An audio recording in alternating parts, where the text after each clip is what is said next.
This video is brought to you by Osmocote, the planter's plant food. Greg Speichert, Director of Hilltop Gardens here at Indiana University, and today we're going to transplant Napa cabbage. It's a great fall crop. It'll basically stand even after hard frosts and even into heavy freezes.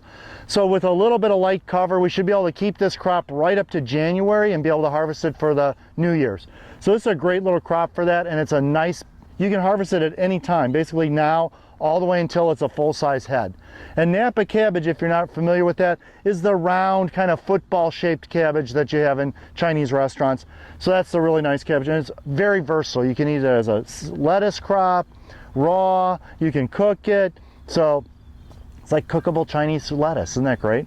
So today what we're going to do is we're going to dig them up. We're going to transplant them into this row right here and then kind of spread them out a little bit in there, and then we're going to thin some of them. Okay? So first thing is kind of loosen them up, get them up out of the soil. Make sure your soil is moist. Don't do this when they're really dry. And the other thing too is make sure you have water with you, because it's very important that things get re-watered as soon as they're transplanted. Okay, especially in the fall. So just kind of yank them out of the ground a little bit.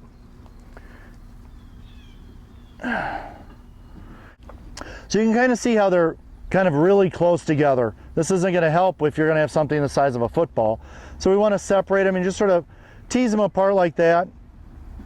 Just get them separated, and you can see there's the little roots. Now when you transplant them, you can transplant them all the way up to the top of this hilt, okay? Because they're so close, they've kind of stretched. So all of this will send out roots. So you can plant them kind of deep. So right up to these little seed leaves right here, okay? So you want to get those. So I just separate out my clump like this. If you break one off, there's plenty, so don't worry about it, just eat it.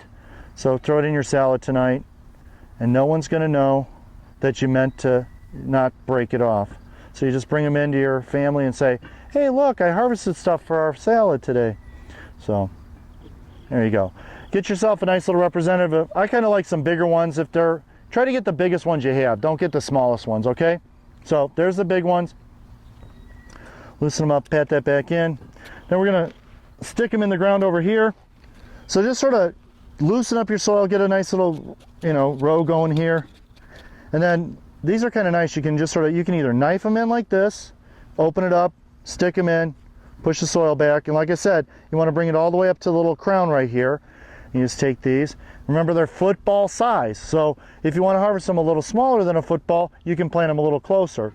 But I'm not going to want to have to do it again. So I'm going to kind of move them about 6 inches apart. I'm about 4.5 inches across on my hand. So, and stick them in. So I'm going to get 3 in this row. I'm going to have to move some around to other places. There we go.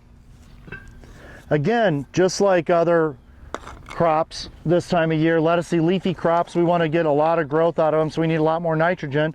So our soil's kind of been leached because it's been hot, and nitrogen tends to be used up. So we just kind of sprinkle a little bit of Osmocote on these. So get your fertilizer down. And then what did I talk about? We want to make sure that we get them watered immediately. So just get them in. Doop. Just get them watered. We'll get the rest of these transplanted and we'll get them all thinned the rest of the day. And that's the easiest thing you can do. Once you get them all watered, just leave them alone. Check them occasionally to make sure that something's not eating them or anything else. I'm Greg Speichert, Director of Hilltop Gardens at Indiana University, and that's the dirt on transplanting Napa cabbage.